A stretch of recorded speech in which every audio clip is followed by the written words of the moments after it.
Naging matagumpay ang isinagawang Passport on Wheels o POW ng pamahalang lungsod ng Cabanatuan na ginanap noong ika-21 ng Pebrero taong kasalukuyan sa Harvest Hotel, Cabanatuan na matatagpuan sa Del Pilar Street.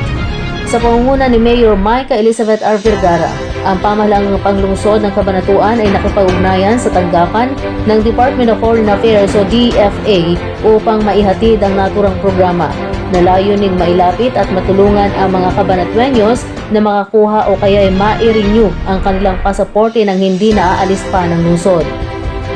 Sinabi ni Roniel Sanopo, ang hepe ng Public Employment Service Office o PESO Cabanatuan, na nasa 675 ang pumunta sa venue.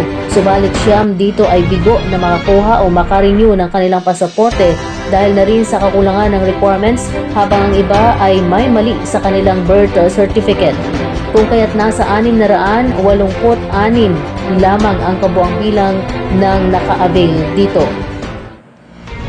Ang nasabing aktibidad ay pinangunahan ng PESO Cabanatuan at sa pagtulungan ng Community Affairs Office at Liga ng Barangay sa syudad.